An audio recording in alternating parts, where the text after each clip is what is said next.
waxaan wadnaa horta raashin qaybintii baan gobolka Sanaag ka wadnaa raashinkii Sacuudiga deeqda Sacuudiga waa maalintii labaad aan wadno marka halkan waxaan ku wareejinaynaa raashin 200 oo qoys ah afarta goobood isku dhagan ee la yiraahdo goobta maax oo 60 qoys iyo 40 qoys oo markabka ayaan maxay toolay wareejinaynaa oo 100 qoys oo maax noogu qoran sidoo kale waxaan wareejinaynaa ku wareejinaynaa tuulaha dhaxamo konton qoys ayaan ku wareejinaynaa waxaan sidoo kale wareejinaynaa oo isagana ku wareejinaynaa kulmiye konton qoys ayaan ku wareejinaynaa isagana 200 qoys ayaan ku wareejinaynaa saddexda tuulo oo mid walba uu ka yimi goobahaas marka diraashadaas ayaan ku wareejinaynaa waana xilliga loogu talagalay waa bir Ramadaan marka deeqdana waxaan uga timi boqortooyada Sacuudiga waxaan la wareegnay haddii alla yiraaho haddaanu nahay dhaxamo konton qoys kulmiyana waxa la wareegtay konton qoys gudoomiyaha saasaanu ka haynaa waraashikii Sacuudiga Allah mahadle waxaan haynaa 600 qoys oo ah maax markabka iyo maax weeye oo labadaas ka dhaxeeya wuxuu ka dhaxeeya maax iyo markabka waa gudoomiye waan haynaa waa ku maasantay hay'adda bixinaysa iyo gudoomiyaha iyo wuxuba Darfoor waxaanu ka haynaa konton qoys oo kulmiya waana ku maadsantahay hay'addu sida dadka wax u gaarsiinayso annaguna aanu kula shaqaynayno dadka u shaqaynaya dadweynaha degmada Ceergaabo aad iyo aad bay u mahadsantiin agaasiga kale maraya iyo hay'adda waanu salaamayna assalaamu calaykum waraxmatullaahi waana idinka haynaa raashinka kontonka qoysa ee kulmiya hay'adda afooyinka waxaan ka hayaa 40 qoys oo ah gudmo afaafood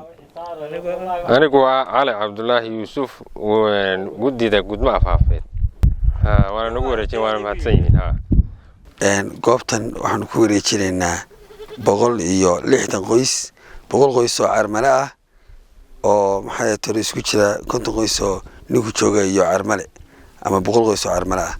iyo 60 qoys oo Doonyaha ayaan hadda ku wareejinaynaa waxaan ku wareejinaynaa 60 qoys ee Doonyaha maayirka Doonyaha ee tulada Doonyaha iyo oday caaqil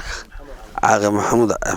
Ali Muuse caaqil Maxamed Ali Muuse oo Carmale isagoo u gudoomay 100 qoys ayaan iminka wareejinaynaa 100 qoys ama 160 qoys wuxuu ka mid yahay raashinkii deeqda ahaa ee gobolka Sanaag soo gaaray ee 1600 qoys ahaa waxay gaar ahaan ka sii tirsantahay degmada Ceergaabo labada tuulo iminka wareejinayno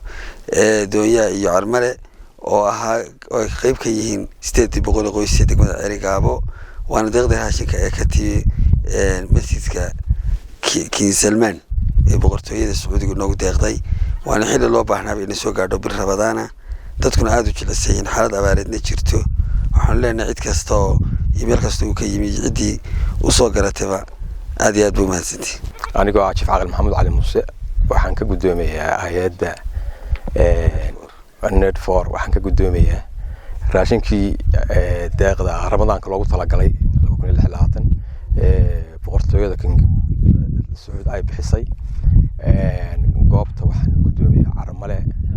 iyo ninku jooga hoos yimaado isku 100 qoys waxaan leenahay waa ka gudoonay waxaan u mahadcelinaynaa cidii soo bixisay waxaan leenahay jazakumullahu khayr